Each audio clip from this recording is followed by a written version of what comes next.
Email marketing is still the #1 channel for return on investment, but only if you do it right. The problem? Most of HubSpot users either struggle with the setup or don't take advantage of automation and personalization. My name is Jasper, I'm a certified HubSpot consultant, and in this tutorial I'll walk you through everything you need to know, from setup to automation to reporting, so you can make your HubSpot email marketing work for you. And also I'll make sure to add chapters for this video so you can easily navigate to the different parts. To give you an idea, we're gonna go through 6 different chapters. We're gonna start with the foundation, the setup. Then we're gonna go to building your audience for your email marketing. How you create an email in HubSpot will be the next one. Then chapter 4 will be automation and workflows. Then we have chapter 5, performance and optimization. And last but not least, chapter 6 for some best practices. So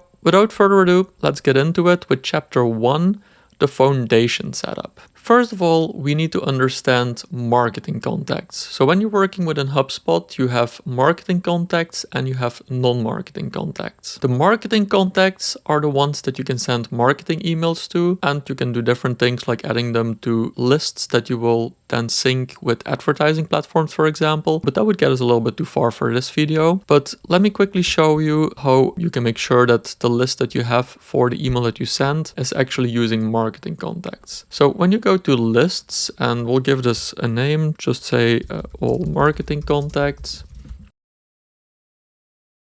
So the way that we do this is we go to contact properties, and then here we'll search for marketing contact status, and then we'll say marketing contact status is any of marketing contact. And then if you want to have the people who engaged in the last 30 days, we can look for the last engagement date, less than 90 days ago, and then we basically get our list. So it's as simple as that. Next, you also want to make sure that all of your email settings are set up correctly.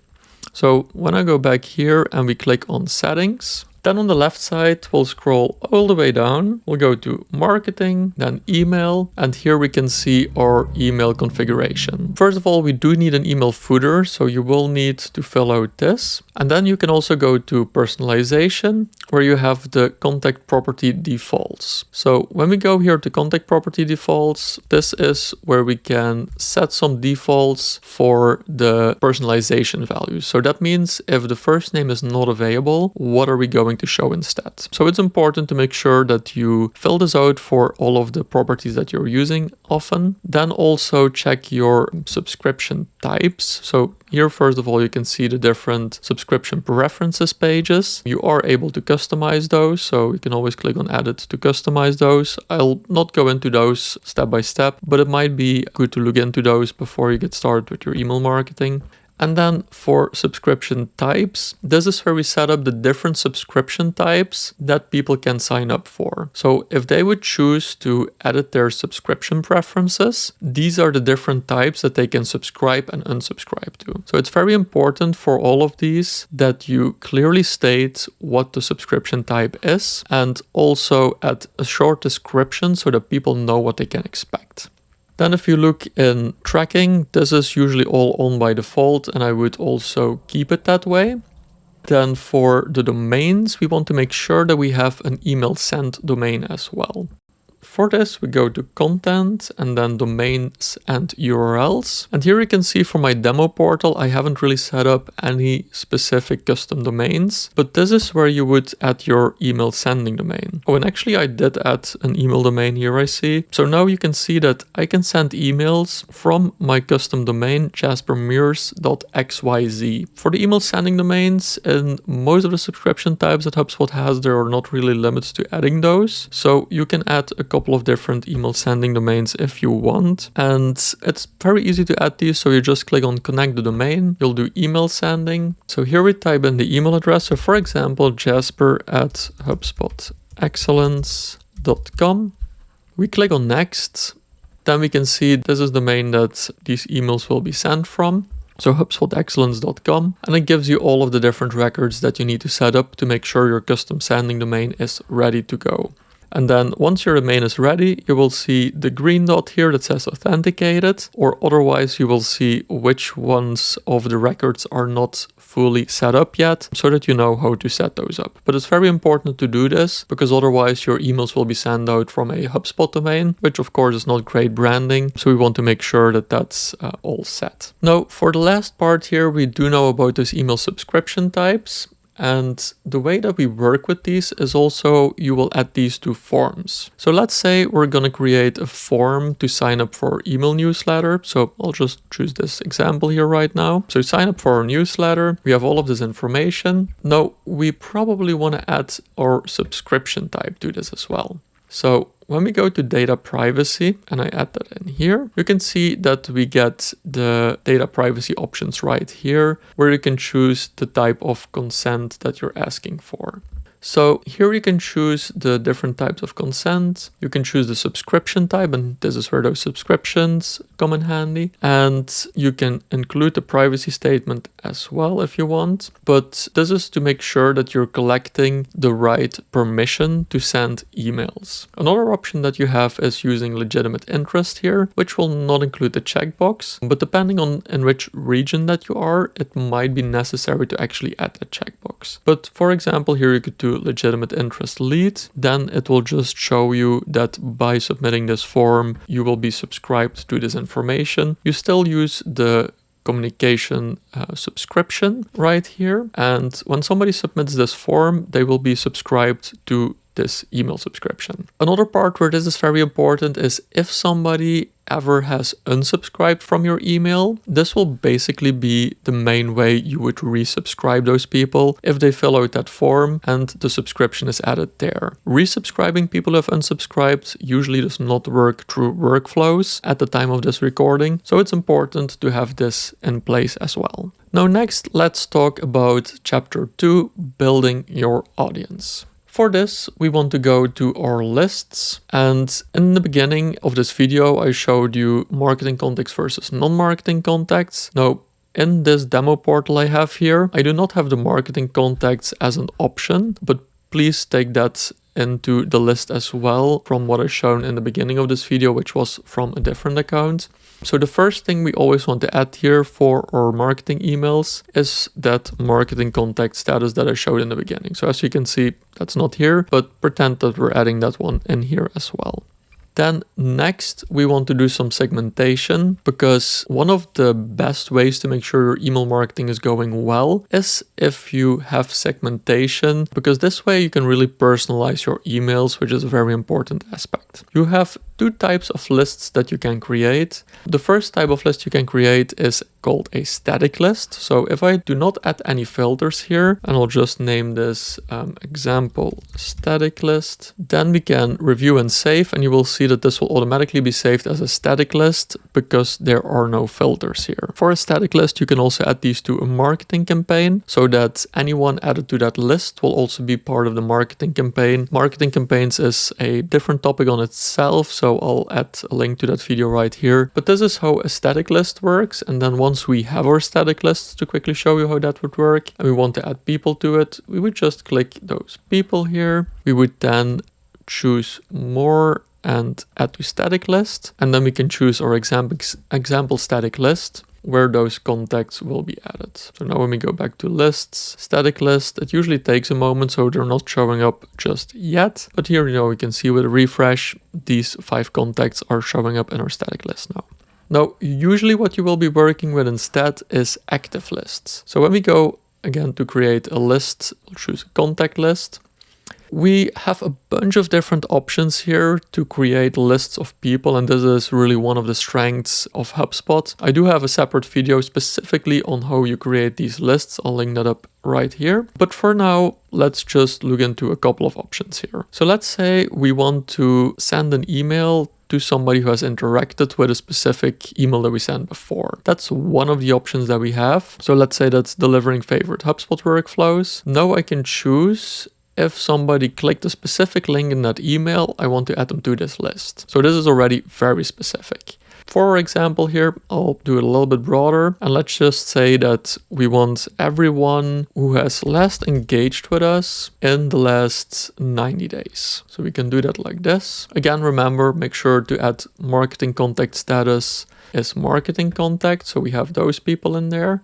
Something we always want to make sure, just in case they unsubscribed from our email in the meantime, unsubscribe from all email, and here we want to make sure is not equal to true, and we want to include records where unsubscribe from all email is empty. So then we have all of those contacts. Another thing you could do if you want to specifically focus on just a part of your customer base, you can also add the lifecycle stage here, which is a very strong aspect of working with HubSpot, where you have the different lifecycle stages that contacts go through. So you know that a lead, for example, would need different marketing and different interaction than somebody who's in the phase of opportunity, or even your customers themselves. So we can really filter those out so that we're not doing any lead nurturing, for example, to contacts that are already a customer of ours. Unless we're trying to do upsells, of course, that's a different story. But so here we could say we just want to focus on subscribers, leads, and marketing qualified leads. And as you can see here, this is an AND filter. So for a contact to be part of this list, it needs to have a last engagement date that's within the last 90 days. It cannot be unsubscribed from all email, and the lifecycle stage has to be any of lead, marketing qualified lead, or subscriber. If all of these are true, then they will be added to this list. And you can always test these filter by just clicking on test contact here. You can choose someone in this list, and then you can see that for these, this one is true, these two are not true, so the contact will not be added to the list. So that's a great example here. So here we'll just say marketing contacts. So now we have a pretty good list for our email campaign. Again, this is a demo portal, so there are no people in this list actually, but for the purposes of this demo, this will work perfectly fine. And this is the list that we're going to use in our next step, which is chapter 3, creating an email in HubSpot. Before I start with that chapter, I would really love it if you give this video a thumbs up, give it a like, and subscribe to the channel for more HubSpot excellence. Now, let's get to the real part here and create our email. So for this, we'll go to marketing and then email. And let's close this tour. We don't need that right now. And then to create our email, we're going to use a drag and drop editor, which we can find clicking on the button create an email in the top right here. Here you can also see that we have 3 different sending methods. We have regular emails, which is what we're going to do right now. We have automated emails, which are the ones that we would use in workflows. And we also have blog and RRS emails, which are automatic emails based on blog posts. So we're going to go for a regular email here. You can see that HubSpot has a bunch of templates that we can work with, all right here. But it's actually really easy to just start from scratch and use the drag and drop email editor with a blank template right here. First of all, I think it's usually nice to have a logo at the top of the email. So we'll just select that here. Then you can select image. And as you can see, we have some data already in our demo portal here. So I want to add my logo. Right now, seems a little bit large for here. So let's see for something that looks a little bit better. All right, I think this is a good size. Then next, we want to have a section where we have some text. So actually, let's make that a separate section. And here you can immediately see that we can add sections with additional columns as well. For this demo, I'm just going to keep it on 1 column. But just to know if we added 2 columns here, and I'll quickly demonstrate this just to show you that this is a powerful editor. We'll select an image. So we have a nice home here. Then we'll do the same for this second one. We'll add another home there. So now we have 2 homes here. And why I wanted to show this is to show you that this is also responsive. So when we go to mobile, we can now see that those columns will be placed underneath each other. So it really makes it easy to create mobile responsive emails, especially knowing that a lot of people read their emails on the go these days. So it's really important to have that flexibility. But as I said, we're going to use just 1 column right here. We're going to add that section in there, and then we're going to add some text in here. So this, we're just going to delete that, and we're going to start with a blank page. Here is also where I want to show you how you can add personalization to your email as well. So I can do something like, hey, and then I'll click on personalize. Here we can already see it set to contact. and we just want to use the first name here. Here we can also see that feedback value. So earlier in the video I said you can have default values for this. I have not set them up, as you could see in the video as well. But here we could set up a fallback value of, for example, hey friend. So then when the first name is not available, we can always use that instead. Then of course we can have our email content right here. And something else that I quickly want to show you here is this right here, which is generate with Copilot. So here we can actually use AI right in HubSpot to generate our email. So we could click on paragraph right here, and it's going to ask us what this paragraph would be about. Let's in this case say, let's see what it will create from this.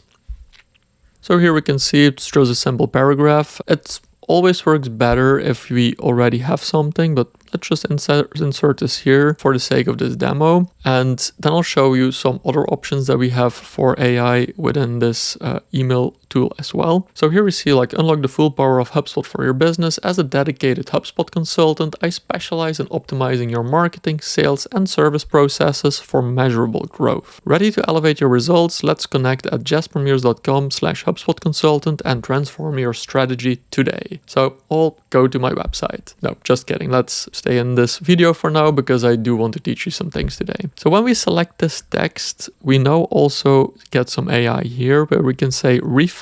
And some options here are we can rewrite this, we can expand on it, we can shorten it, we can change the tone, or we can do something else with it. So let's close this for a second because that seemed to be a little bit in the way. We'll click on refine, change tone, and I want this to be a bit witty. So now we can see that it's updated the text. Are you making the most of HubSpot or just dabbling at the edges? As your trusty HubSpot sidekick, I wrangle all those marketing and sales tools into a growth boosting machine. Curious?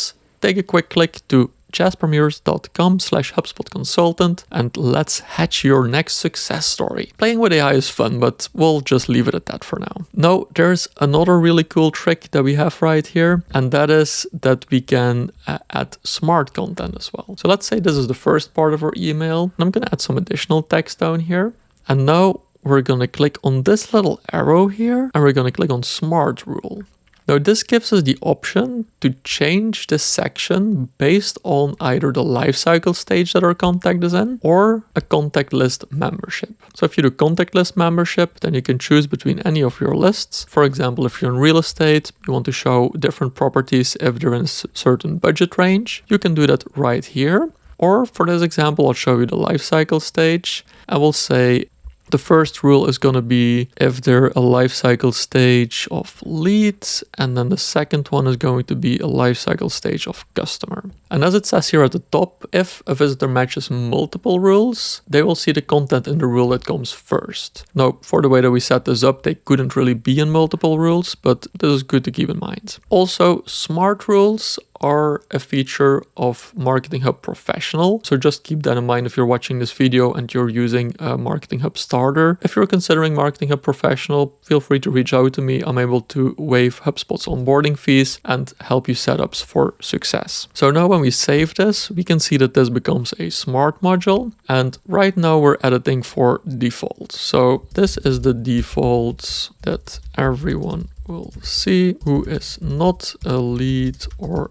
a customer. Of course, your text is going to be different based on what your email is specifically about, but this is just for the demo. So this is what everyone would see who is not a lead or a customer. That's the default. Then if we click on leads, now we get to edit this section specifically for leads. Only leads will see this. And then we can also edit for customers, and we can say, glad to have you as a customer. So now we have 3 different versions of this paragraph here that will be dynamically changed based on who receives the email. Isn't that cool? I think it's like one of the cooler features here in HubSpot. Something else where we could do this with is if we, for example, would add a button here with a call to action. We can do the same thing here when we can add a smart rule and have a different call to action based on, for example, the list that you're in. And as you've seen earlier in the video, you can create these lists based on every single property that we have in HubSpot. So this is an incredibly powerful feature to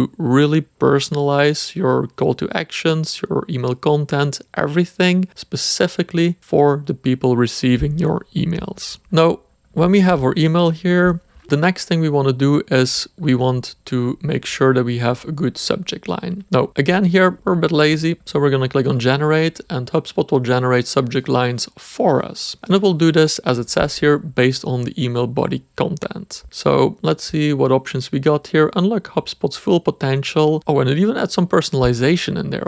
I love this one. So let's add this one in here. Then the preview text, generate that as well. Connect with a consultant for HubSpot success today. Well, I like that one. Let's do that. And then you can choose where you will send this email from. So here we can see the from name. So that's my HubSpot username right now, but you can also just do a new name here. So we can do HubSpot Excellence, click add from name, and then the from email address. So here we can already see to improve deliverability, the address will be modified and sent from a HubSpot domain. That's because the @jaspermeurs.com domain has not been added here. So now when I click add email address and I do excellence@jaspermeurs.xyz, add email address, now you can see that disappears because that domain, as we saw earlier in the video, has been added here. And then we choose to add this, to use this as a reply to address as well. We can also unselect that and have a different reply to address if we want. I believe this is also a marketing professional feature. So then we're all set here. Next step, we're going to choose who are we sending this email to. The sending method here is going to be a list of contacts, the subscription type. So here we have our subscription types. It's going to be marketing information. Then the list we want to send to is those marketing contacts that have engaged in the last 90 days. And if we want, we can also select the list that we do not want to send this email to. So they would be excluded from whoever is included here. And then HubSpot also has this toggle here for do not send to unengaged contacts. I would recommend in most cases leaving this toggle on, because they're pretty good at recognizing those. And I found that especially in larger email databases, it's better to just leave it on, as you will reach the people who actually engage with your emails. You should probably set the people who not engage with your emails, have like a sort of like sunset policy, but we'll get to that later.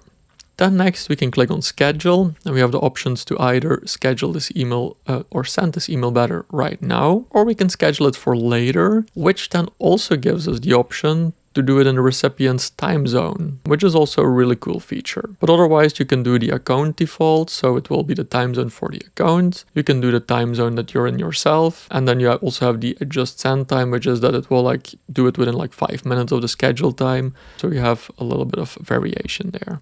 Then we click on setup. Here is where we can add our email to a certain campaign so that any interactions going towards that campaign as well. We give it the internal name, so that's how we would see it internally. You can add the language to it and also the office location. I think this is a part of marketing enterprise. So if you would have multiple offices, you could add the specific location here. And then under automate, this is where you have like some basic automations that you can add to emails. Let's save this email right now. No, we're not going to send this email right now. We're just going to save this. Oh yeah, one last thing that I want to show you here before we hop off is preview and test. Very important. So if you do preview as a contact, so right now you can see it just as, hey friend. If I look myself up here, now you can see that it's being adapted.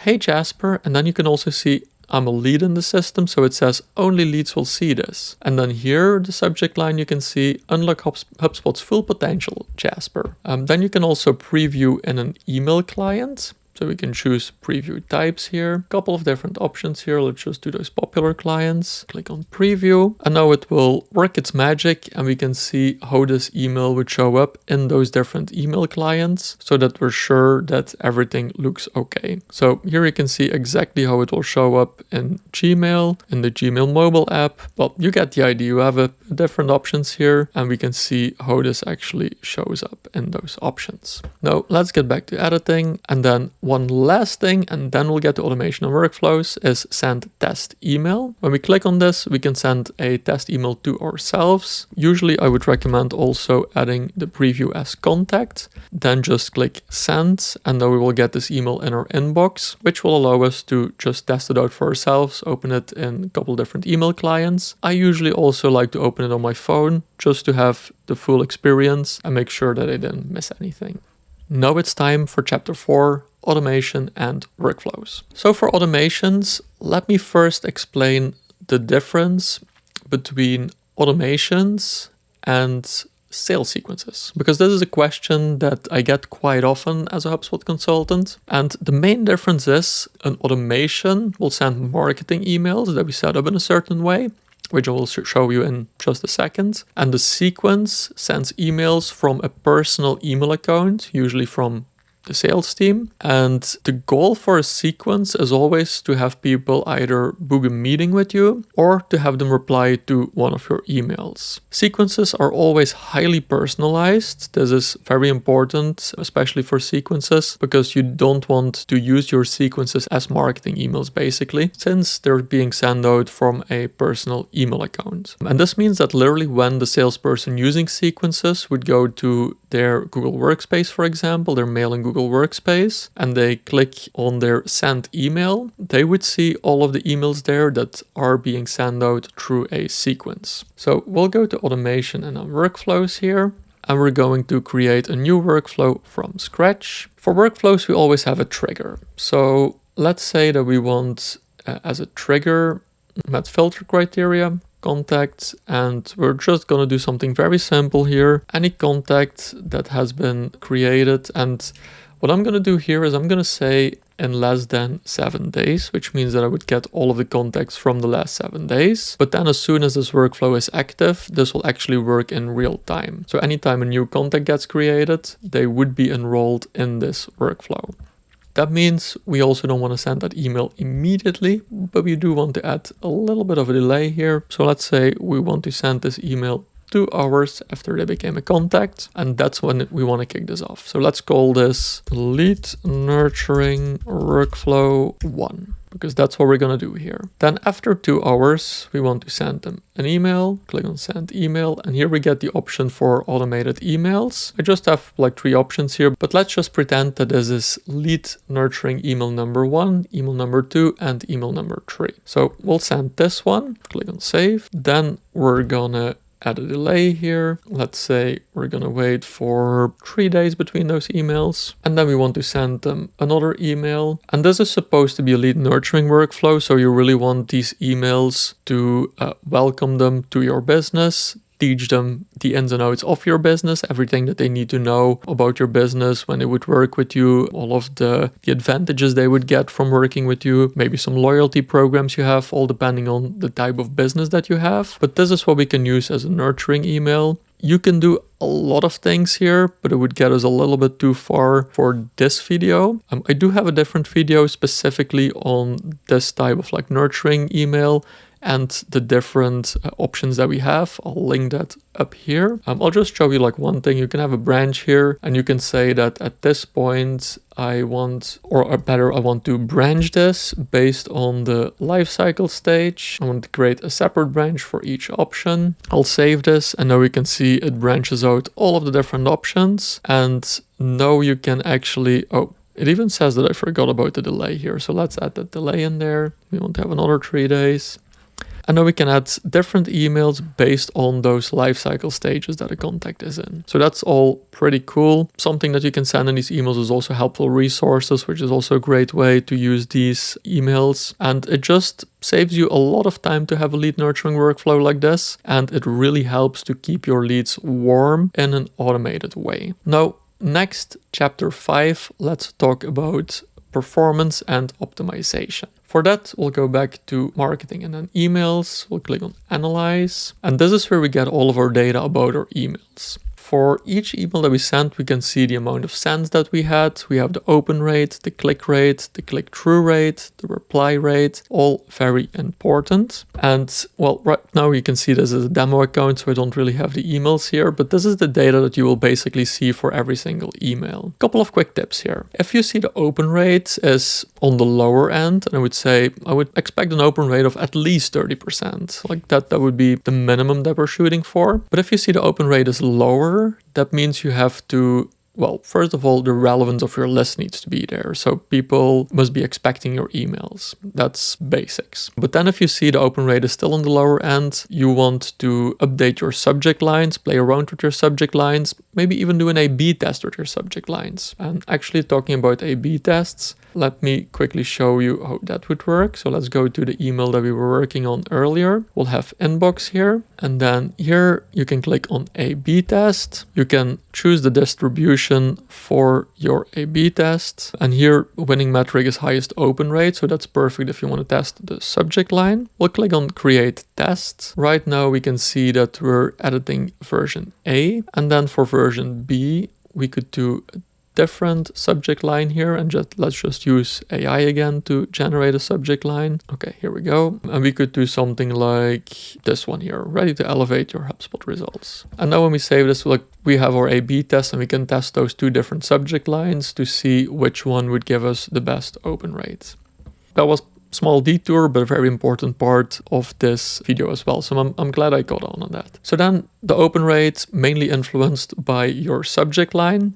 And then of course we have the click rate, but most important click-through rate, which is based on the people who have actually opened your email. If you want to improve that, that mainly has to do with the different links that they can click in your email. So call to actions you have in there, maybe resources that you're sharing, links to blog posts would be a good one there as well. Perhaps you have a video in there. You can show a video straight from the email. So you would link to YouTube, for example, or Vimeo. So those are all things that would improve that click-through rate if you have relevant call to actions in your email and relevant resources in your email that people would click on. And that brings us to the last chapter of this video. I hope you're still with me here. Chapter 6, best practices. So the first best practice is deliverability. I would recommend that if you notice that you have contacts that are unengaged, create a sunset policy for these contacts. What does this mean? Let's say if you have contacts that haven't opened or clicked in your last 10 emails, and I would say clicks and replies are usually